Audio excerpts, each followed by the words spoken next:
Hello YouTube, this is King Reef, and this time I'm going to talk about proof of God. There are a lot of people out there asking for proof of God. I keep watching the debate go back and forth between you can't prove it, you can't not prove it, and it goes back and forth and back and forth, and I think it misses the point. I just want to add my 2 cents worth into this. You follow it and see if it's logical and it makes sense to you.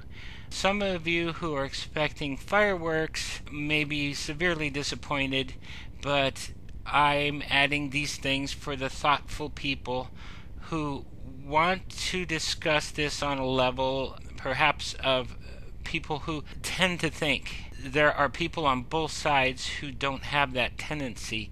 I also would like to help some of my Christian brethren explain this subject to people. See what you think of it. I may be totally off track. I may be right on track. I may be somewhere off to the left or the right.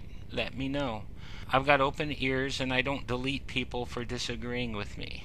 I'm going to use a couple of words in my explanation here. One of the words is evidence, and I have specific meanings for the word evidence and specific meanings for the word proof on this video that I would like to define for you so that there's no question at all on what I mean by evidence and what I mean by proof. I am separating the two words. I know that both words can, depending on the definition you use, can mean the exact same thing, and I just want you to be sure on what I mean by evidence and what I mean by proof when I use the words.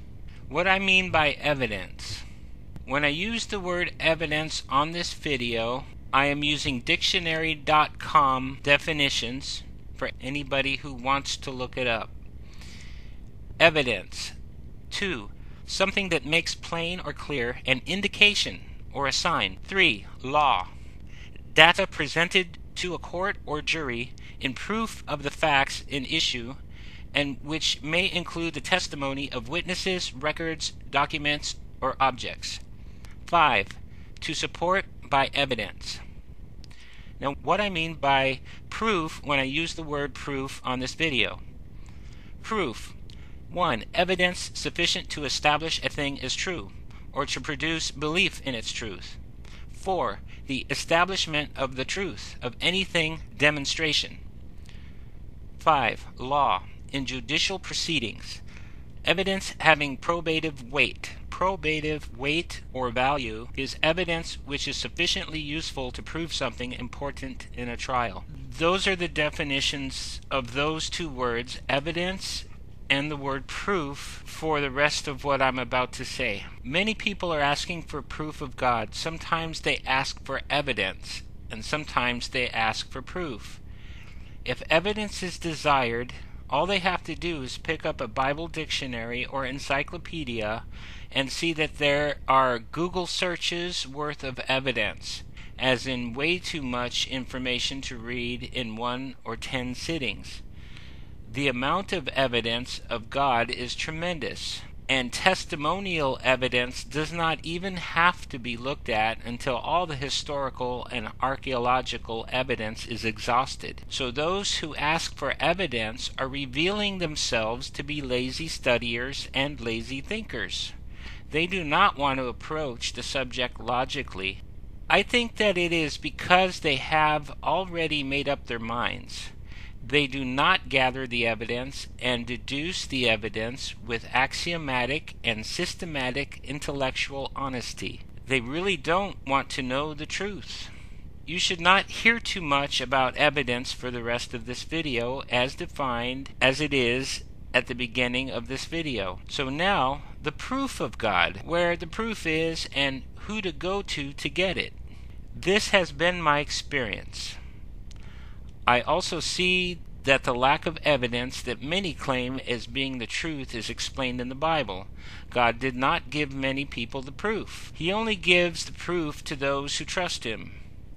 The only ones who He wants are going to be able to trust Him. It is impossible to know God unless He wants you.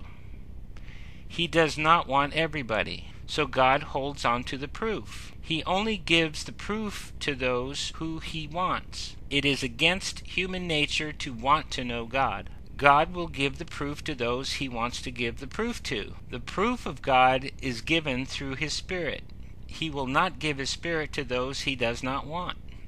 So those people who claim that there is no proof of God are saying that they do not have the proof. It does not mean that there is no proof, they just don't have the proof.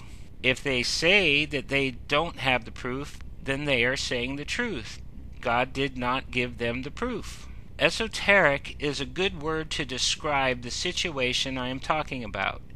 Jesus uses esoteric phrases, as in the reasons why He spoke in parables, in order to throw off those who might hear what God didn't want them to hear.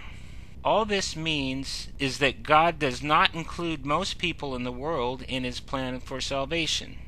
From the Bible, this describes the meaning of the words of Jesus when He said, "Many are called, but few are chosen." The call of salvation went to all who heard it, but only a remnant were given the ability to respond to the message. God has long been the God who saved a remnant of the people, so you will not get the proof of God except through the Spirit. If you do not get the proof of God through the Spirit, you will only get the proof after you die. If you do not get the truth before you die, God did not want you. And that's about the proof. If you want to know God, He gives you the proof. You have to go to Him to get it. God doesn't give the proof to those people He didn't want to get the proof. And Jesus spoke in parables because He didn't want some people to know. And He also spoke in parables because those whom God wanted were able to understand the truth. I hope that answers some of your questions about God and proof of God. For some of you, it's going to be a lot of new, strange, and some are going to think heretical things that I said about God. But God shows us in His Word what He said. He spoke through prophets, and He spoke through apostles, and He spoke through many people, even an animal. People still don't seem to get it. I hope all the Christians get it. I have seen a lot of evidence that they do not get it, and I'm hoping that they do now. I hope that those who are led by the Spirit understand what I'm saying is true. And if you don't, let me know. Whether you're a Christian or not, tell me, hey, I hate what you just said, or I disagree with what you said. If God's really like that, I hate Him and I hate you too. Go ahead and say it. I'm not going to delete you. Peace to everyone, and to those who are the Lord's, the Lord is our peace. Thanks for watching.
Trąci pysmul ci weźki